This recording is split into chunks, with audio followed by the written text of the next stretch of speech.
Hello, I work for RSM and I'm a local counter-fraud specialist.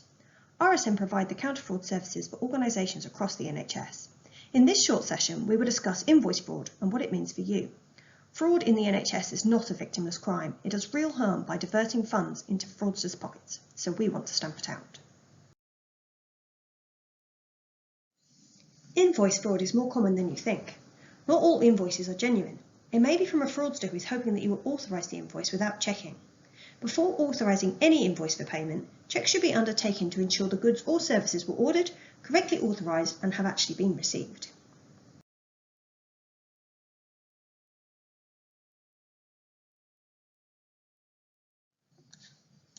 There are three main categories of invoice fraud. Insider fraud. This refers to an employee, contractor or individual within an organisation who has the legitimate access to organisational payment systems or has the ability to influence the outcome of organisational processes. Supplier fraud.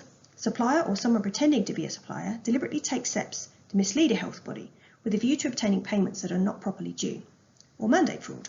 This takes place where you or an employee is deceived into changing a regular payment mandate, such as a direct debit, standing order or bank transfer, by pretending to be an organisation you make regular payments to, such as a supplier, membership or subscription organisation. A recent case from NHS Gloucester illustrates the importance of this. The Associate Director of Capital and Development used his position to steal money.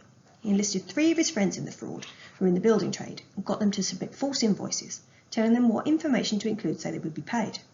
Between 2012 and 2015, a total of 204 invoices were submitted for work that was not completed, totalling over £870,000.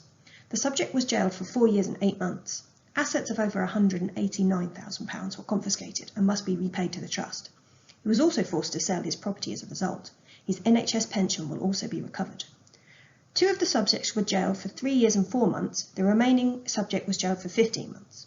All 3 were ordered to pay £5,000 in costs. The money they all made from the crime, over £469,000, has been confiscated and must be paid to the trust as compensation. A recruitment officer at a recruitment agency enlisted 5 agency nurses to submit large numbers of false timesheets for shifts that were not worked at 3 NHS trusts. Once the agency nurses had received payment, the recruitment worker would request a payment using his wife's bank account. The fraud was discovered when an unsolicited invoice was questioned by one of the trusts. The investigation revealed that in some cases, timesheets were authorised by an individual who did not exist. The total number of the fraud was valued at over £73,000. The recruitment officer was sentenced to 3 years in prison. 2 of the agency nurses denied the charges and received prison sentences. The remaining 3 agency nurses admitted the offences and received suspended sentences. Mandate fraud. This is also variously described as change of bank account scams, payment diversion fraud, or supplier account takeover fraud. This type of fraud occurs when someone gets an organisation to change a direct debit, standing order or bank transfer mandate by purporting to be from the supplier they make regular payments to in order to benefit from unauthorised payments. The details of suppliers are obtained from a large range of sources, including corrupt staff, publicly announced contracts and online logs of supplier contracts. Before authorising any invoice for payment, checks should be undertaken to ensure the goods or services have been received. Purchase orders, booking confirmations and good received notes should be reconciled to invoices. It is also worth checking information on invoices against the supplier details held on the system. Look for any hidden or incorrect fees, such as handling fees, on costs and administration fees. Check the format of the invoice. Make sure it is consistent with the previous invoices from suppliers. Look for invoices that appear to have been altered or are incomplete, or suppliers with PO boxes or residential addresses.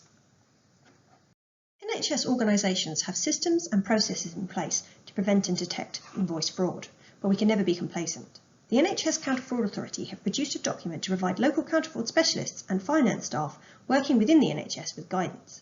This is to support work on the prevention and detection of the most common kinds of invoice fraud risk at the local level. It provides an introduction to the subject area, an overview of the NHS invoicing environment, practical advice on the most effective ways of tackling invoice fraud, and details of how to report suspicions of suspected fraud and corruption. I work for RSM as part of a team of counter-fraud specialists. We are contracted to provide the counter-fraud services for your organisation. We are available to offer help or advice, review new procedures, provide briefings or awareness materials for your teams, and investigate any allegations of fraud, bribery or corruption. If you are suspicious of anything that you see or hear, please get in touch with us using the details here. It is important that all allegations are pursued, as even where we cannot prosecute, we will always look to close any potential loopholes to prevent money being lost and further protect the organisation's vital funds.